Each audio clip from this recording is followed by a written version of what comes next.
The Schrödinger's cat experiment. I'm sure you've heard of it. A box, a dangerous toxin, quantum physics, and you.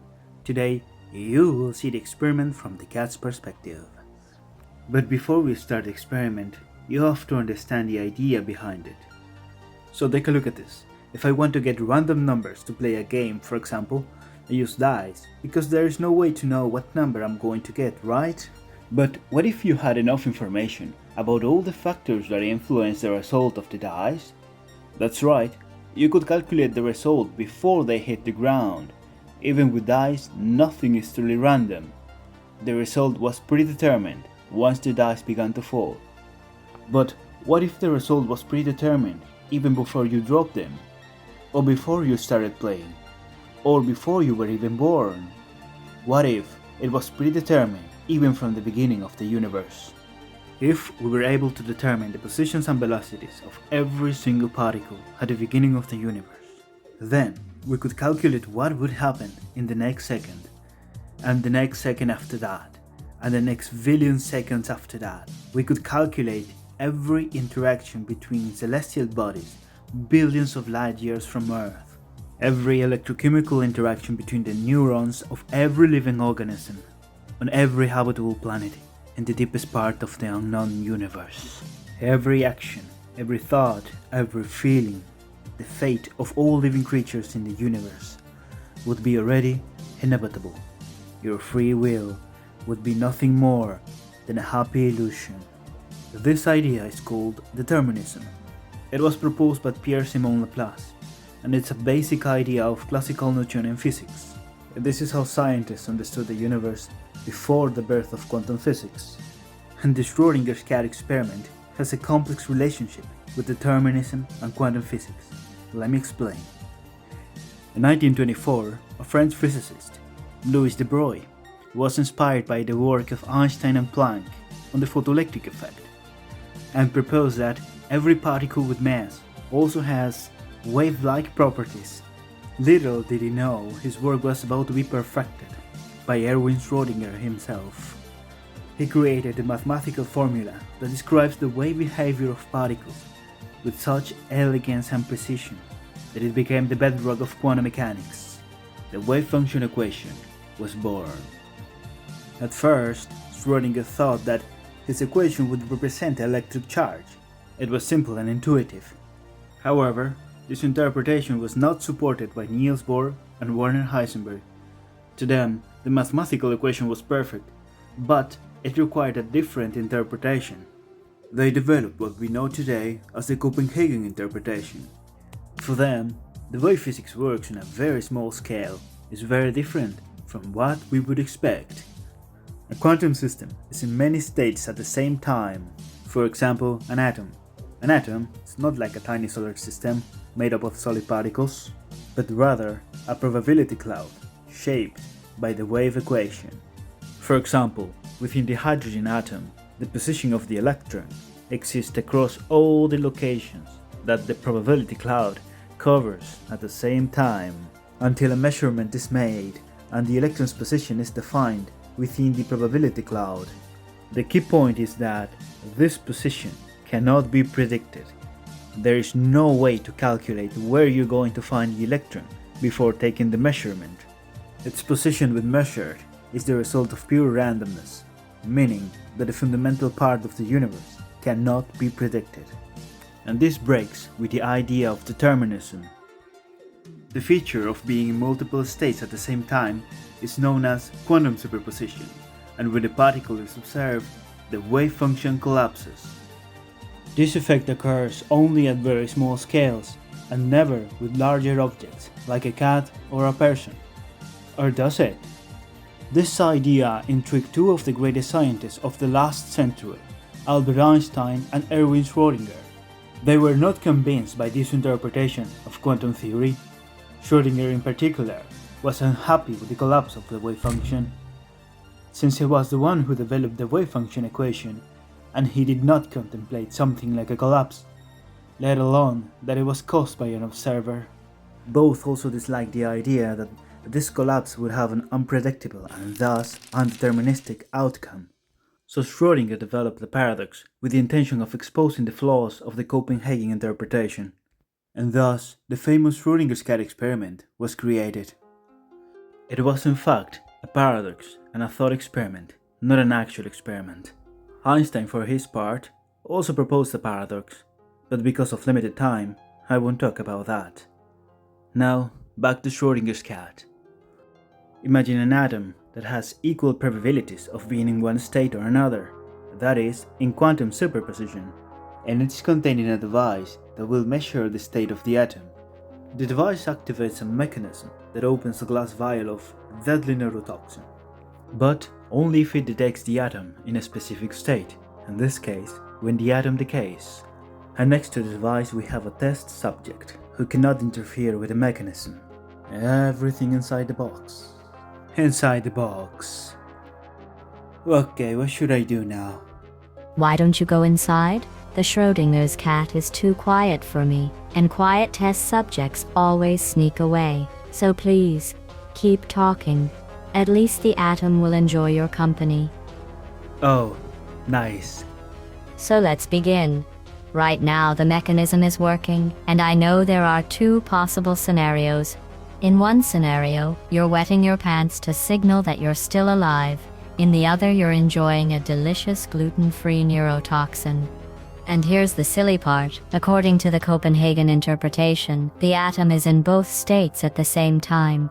Therefore, you are also in both states, literally dead and alive at the same time. Can you tell me how that makes sense? Exactly, you can't, because you are trapped in the box. But also, because Schrödinger believed that being in multiple states at the same time was absurd. For a long time, science has been about what we can observe, but now a fundamental property of the universe cannot be seen. And if I dare to look, I will collapse the wave function. That means you will be dead or alive by pure randomness. So it's not just quantum particles that are indeterministic. You are too. But to Schrödinger, this conclusion was completely preposterous. It's preposterous. You survived. The debate about the true nature of the quantum world continued for many years, but in 1957, a new interpretation was introduced. This new interpretation does not require the collapse of the wave function, yet remains fully deterministic in a fascinating way. The many worlds interpretation proposed by Hugh Everett. It suggested that when a particle is observed, the wave function does not collapse, it only seems to collapse because that's all we can measure in a small portion of reality. We can only see one state of the particle at a time, but in other realities, all possible states within the wave function are measured. Therefore, the wave function has not collapsed, it's still real and present in all these branching realities. That means the universe is deterministic. Every possible outcome has to be taken into account. So in effect, after the experiment, you are dead and alive at the same time, but in parallel timelines. But only if Everett is right about the universe, and he is not the only one proposing a fascinating interpretation of quantum mechanics. Let me show you the orchestrated objective reduction theory proposed by Roger Penrose and Stuart Hamerhoff. For them, quantum superpositions don't collapse by observation. Instead, they go through an objective reduction driven by fundamental spacetime geometry. That means the superposition self-collapses without being measured, and the outcome cannot be predicted exactly, so it's not deterministic. This is solving the Schrödinger's cat paradox very different from other interpretations. I see, you were never both dead and alive at the same time. You were just lucky that the outcome was in your favor long before I opened the box. And the outcome was not purely random. The objective reduction follows the laws of spacetime geometry, but these are not algorithmic, so it's not deterministic, but not purely random either. More like an unpredictable middle ground. But wait, there is more. Turns out there are microtubular structures that can go through an objective reduction collapse in an orchestrated way. By that I mean they are organized and timed in large numbers and yet non-algorithmic. And here's the plot twist. These structures are proteins present in our neurons. and this theory suggests that consciousness emerges from organized quantum collapses. Now, this is a complex subject, and I will explain it better in another video. But in a nutshell, Penrose used Gödel's incompleteness theorem to argue that the human mind is a non-algorithmic phenomenon. What physical process allows non-algorithmic behavior? I see where this is going. Meanwhile, totally independently, Hameroff noticed how most anesthetics, despite completely eliminating consciousness, leave neurons still firing and synapses still functioning. The brain is still alive and working, but experience is gone. How is this possible? He realized that anesthetics bind to tubulin dimers, the protein building blocks of microtubules inside neurons, disrupting their delicate equilibrium and causing a shutdown of consciousness. One being a mathematician and another an anesthesiologist got in contact and began exchanging knowledge. Microtubules are small enough for quantum effects, yet large and organized enough to matter cognitively. Of course, the implications are wild and could reshape physics, neuroscience and philosophy all at once. Your experience of reality, your consciousness, would be a feature of the universe, a fundamental physical process, not an illusion, not supernatural, not deterministic. All the theories I've shown you have their own solution for the Schrödinger's cat paradox. There are many more, but I've shown you only these because they are very different from each other. Meanwhile, the debate about the nature of quantum mechanics continues to this day, and the topic is getting more and more complicated for casual minds like me. So it's possible I misunderstood some details, or perhaps not. I have to be frank with you. My goal with this video is not to explain to you the accurate reality of the universe, but to open your mind to new ideas and spark your curiosity about the mysteries of our universe. That spark of curiosity has the potential to lead you to a future in which you are part of the next great discovery that will change the way we understand the universe.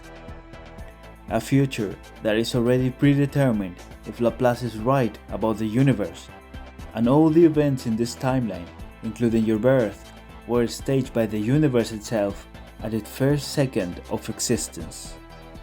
But if ever it is right, this timeline is just one among billions, and every possible event has already happened or will happen.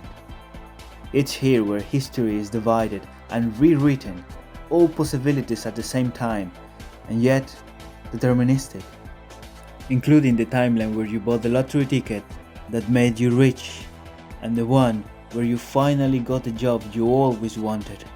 But if they had a completely different life, and different values, ideas and dreams, can you even call them you? If there are countless timelines, then there is someone being the opposite from you, different memories, different ideals, different convictions, only sharing the moment you were born, your genetics, and no more. A twin lost in the multiverse. Unless this is just a playful idea, a brief moment of consciousness that, if Mr. Penrose and Hameroff are right, was the result of the orchestrated collapse of the wave function of the quantum systems inside your neurons. Everything we don't know limits us, like a huge box. The factors that influence our lives form a complex mechanism. Unlike the atom in superposition, the universe remains undefined, its true nature revealed only as we learn to observe it. Therefore, you are a Schrödinger's cat. Do you remember what I said at the beginning of the video? Today, you will see the experiment from the cat's perspective. You have always been Schrödinger's cat. Your whole life has been under this huge experiment that you know as reality. But you are not alone. Many brilliant minds have dedicated their lives to studying these mechanisms, hoping one day to decipher the true nature of the universe. They did everything they could, but now you can help them.